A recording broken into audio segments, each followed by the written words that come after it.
Yohanes Tanak 48, Fitroh Roh Cahyanto 48, Setio Budianto 46, Agus Joko Pramono 39, Ibnu Basuki Widodo 33, Michael Rolandi Cesnanta Brata 9, Ida Budiati 8, Ahmad Alamsah Saragi 4, Pungki Indarti 2, Joko Purwanto 2. Bagaimana Anda melihat dari kelima figur pimpinan KPK yang baru? Anda cukup puas dengan kelima nama ini, Mas Ferry? Saya agak khawatir dengan sudut pandang publik yang melihat kalau di negeri maling itu seringkali kucing dipilih oleh para tikus.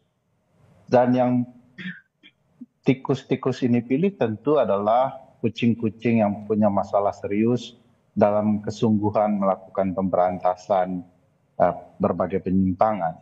Itu sebabnya tidak heran kealpaan pemahaman para anggota DPR dengan apa yang disampaikan oleh calon pimpinan KPK hingga terpilih adalah ketidakpahaman soal isu pemberantasan korupsi. Misalnya bagaimana mungkin orang yang akan menghapus konsep penindakan OTT di dalam gagasan lembaga anti rasuah kita. Dari namanya saja KPK itu adalah Komisi Pemberantasan Korupsi. Dari nama lembaga sudah terdapat unsur penindakannya. Jadi aneh sekali kalau cara berpikir orang-orang di DPR adalah memilih figur-figur yang punya catatan bermasalah. Tapi Yohanes Tanak juga mencapai angka cukup banyak, angka 48. Ya itu sebabnya mungkin orang akan melihat ini para kucing dipilih oleh tikus gitu ya. Sehingga yang dipilihnya adalah kucing-kucing tak bertaji, kucing yang takut dengan tikus dan lain-lain. Itu sebabnya tidak boleh suatu waktu kalau kita ingin berkembang, kalau lembaga yang punya potensi korupsi lebih besar untuk memilih lembaga pemberantasan korupsi ke depan harus diperbaiki. Oke, Dan Bang Hasbi, ditahan sampai situ Mas Ferry. Bang Hasbi gimana? Setuju dengan pendapat dari Mas Ferry?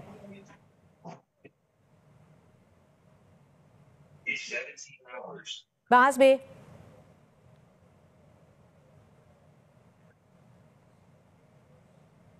Halo, pendengar. Ya, gimana Bang Hasbi setuju dengan pendapat dari Mas Ferry? Oh enggak, menurut saya seperti ini, Bang Ferry jangan terlalu pesimis lah dan jangan terlalu menuduh tikus dan kucing macam-macam seperti itu. Kita orang-orang yang berpendidikan, kita harus mengedepankan dalam hukum itu harus mengedepankan praduga tak bersalah. Dalam Islam juga menyuruh kita harus husnudzon, seperti itu. Yang diajukan oleh Presiden Pak Jokowi pada waktu itu ya 10 orang itu. Nah, 10 orang itu sudah kita bikin proper test, sudah kita bikin proper test. Dan dari hasil fit and proper test, anggota memilih ya anggota yang 5 itu yang terpilih menjadi pimpinan KPK. Saya rasa ini pemilihan yang tidak bisa kita menyalahkan semuanya itu ke DPR. Memang diajukan oleh Presiden, kita diskusikan bersama. Tapi dari kelima nama yang terpilih menjadi pimpinan KPK yang terbaru ini tidak ada perwakilan dari masyarakat sipil, tidak ada pula perwakilan dari perempuan. Apa sih sebenarnya melandasi pemilihan atau voting ini? Berdasarkan hasil dari fit and proper test itu, soal tidak adanya dari masyarakat sipil, ini kan setiap fraksi Mas, setiap fraksi itu menilai masing-masing dan menurut pandangan fraksi sesuai pandangan fraksinya itu disampaikan seperti itu Mbak. Mas Ferry, kalau dilihat dari kelima nama yang akan memimpin, akan membuat wajah KPK di 5 tahun mendatang, ini akan membawa lembaga anti rasuah menjadi lebih baik atau bagaimana menurut Anda? Ya, saya mau lihat rekam jejaknya ya. Tadi kan Pak Hasbi bilang ini harus ilmiah, harus tersangka baik. Kalau dalam konteks ilmiah, ini sudah tidak ilmiah dalam konsep gagasan pemberantasan korupsi. Berbagai lembaga aparat penegak hukum yang sedang dimasukkan kepada KPK, itu lembaganya juga punya masalah serius dalam upaya pemberantasan korupsi. Lalu lembaga ini, orang-orang di lembaga-lembaga yang gagal dalam pemberantasan korupsi ini yang dimasukkan kepada KPK, di mana ilmiahnya. Kedua, apakah patut DPR melakukan fit and proper test kepada lembaga penegakan hukum, khususnya pemberantasan korupsi? Apakah mereka fit dan proper dalam isu pemberantasan korupsi? Apakah itu ilmiah? Gitu ya. Ketiga, yang perlu dicatat, di dalam upaya perang melawan korupsi, yang perlu dikedepankan sebagai penegak hukum adalah semangat untuk mencurigai semua lembaga politik yang punya kepentingan akan melakukan upaya perlindungan terhadap para koruptor.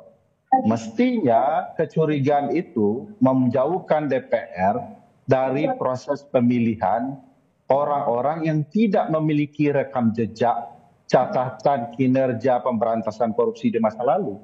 Jadi kalau menurut Anda dari kelima nama figur ini rekam jejaknya gimana, Mas Ferry? Kelima-limanya tidak memiliki rekam jejak yang luar biasa. Oke, dalam ditahan. isu pemberantasan korupsi. Bang Hasbi, kelima-limanya tidak memiliki rekam jejak yang baik menurut Mas Ferry. Ditahan dulu Mas Ferry, gimana menurut Bang Hasbi?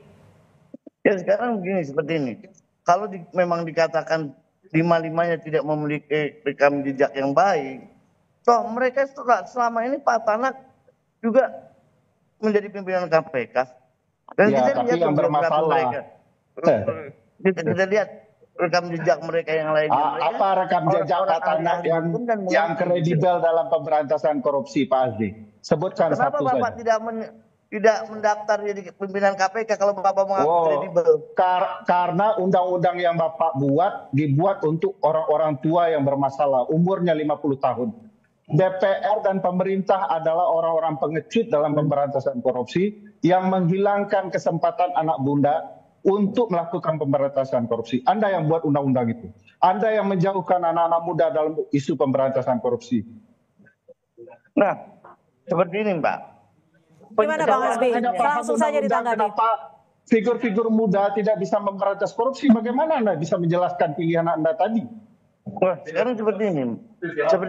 Maksud saya. Anda tahu nggak batas usia itu tidak akan proper untuk saya? Coba kita berikan kesempatan sebentar ke Bang Hasbi, Mas Ferry, sebentar. Anda bukan kesempatan untuk bicara. Ya, Anda kan tadi bertanya